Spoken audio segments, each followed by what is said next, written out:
Hello everyone, আবার চলে এসেছি অনেক দিন পর একটা মিনি ব্লগ নিয়ে। তো হঠাৎ করে একদিন বিকেলে আমার বাড়িতে চলে এসেছে একটা নতুন সারপ্রাইজ, তাও আবার নিজে হেঁটে হেঁটে। চলো দেখি কি সেই সারপ্রাইজ। টানটানা, বড় অবশ্য জানতো ও আসবে। বিন্দাস ভাই উল্লু আসছে গ্র্যান্ড কি আছে এন্ট্রি অবাক করা কাণ্ড, ও আসছে সেই সময়। আসলে আমরা সন্ধ্যা দিচ্ছিলাম, তাই চারিদিক দিয়ে একেবারে উলুধ্বনি, শঙ্খধ্বনি, বাপরে বাপ, এলাহি ব্যাপার ওর জন্য। মানে টোটালটাই একদম অন্যরকম। Have a seat. বড্ড পাকামি, বিশাল বড় হয়ে গেছিস না তুই? দেখো পাকামি খালি। আমার বর চকলেট ভালোবাসে বলে ওর জন্য চকলেট এনেছে, আর আমার জন্য চানাচুর। বাপরে বাপ, এইটা কোনো কথা? পাকামি একেবারে। কতগুলো চকলেট নিয়ে আসছে, ওকে খিলাবো আমি, গিলে তারপর যাবি। এসে বসতে না বসতেই আমি জল দিলাম আর ঝুড়ি বাজা নিয়ে বসে পড়লাম দুজনে মিলে গল্প করতে। আমাদের লাস্ট দেখা হয়েছিল আমার বিয়ের সময়, তখন তো সেভাবে ওদেরকে টাইম দিতেও পারিনি, আর ঠিকমতো গল্পও হয়নি। তাই বসে গেছি পিএনপিসি নিয়ে, কি হয়েছে না হয়েছে, আর কীরকম মজা করলো না করলো। আর ওকেও বলছি এবার তুইও একটা বিয়ে কর। যাই হোক, দুজনে মিলে বসছি গল্প করতে, আর ওদিকে বর চুপচুপ করে আমাদের ভিডিও করছিল। ওহো, তোমাদেরকে তো ওর সাথে ইন্ট্রোডিউস করাতেই ভুলে গেছি। যাই হোক, ওর নাম হচ্ছে অর্পিতা দে, ডাকনাম সানা, আর ওর বাড়ি হচ্ছে হিলিতে।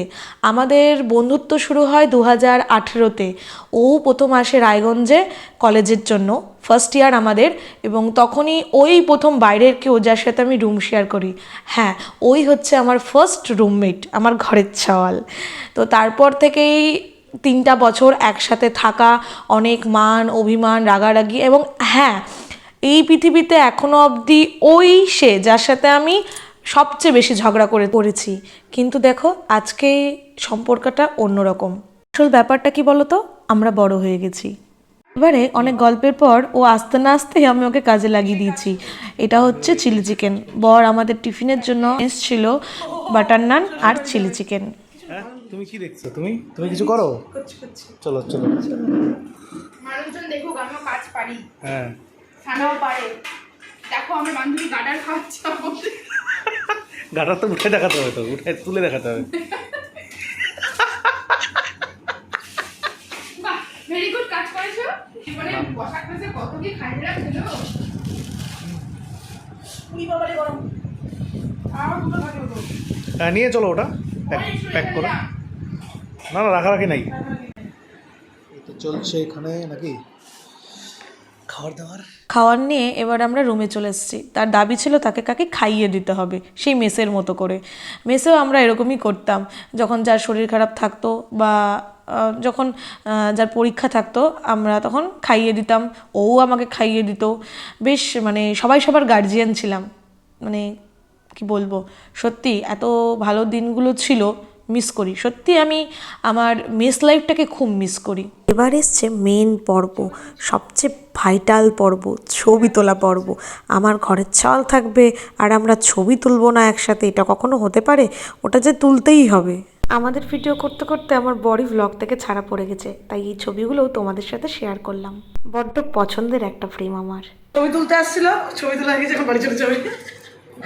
ব্লগে আসতে চেয়েছিলাম গাইস, আশা হয়ে গেছে, আমার বাড়ি চলে যাবে। দুঃখ প্রকাশ করো। আমি তাড়াতাড়ি হিলি হয় ভাই। সত্যি সন্ধেটা দারুণ কাটলো। খুব ভালো থাকিস, সুস্থ থাকিস, আর আবার আসতে হবে কিন্তু।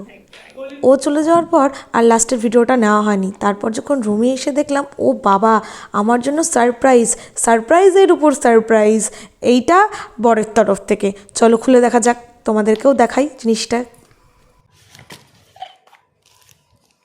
আসল জিনিসই ফেলে দিয়েছো, আসল জিনিসই ফেলে দিয়েছো। এই দেখো সারপ্রাইজের জিনিসটা, নতুন হেডফোন। খুব পছন্দ হয়েছে, লাভ ইউ। আর এভাবেই আমাকে অনেক অনেক সারপ্রাইজ দিতে থাকো মাঝে মাঝে। আজকের ভিডিওটা এখানেই শেষ করলাম, আবার দেখা হবে নতুন ভিডিওতে। ততক্ষণের জন্য তোমরা সবাই ভালো থাকো, সুস্থ থাকো, আর হ্যাঁ, অবশ্যই কমেন্ট করে জানিও তোমাদের কেমন লাগলো। টাটা।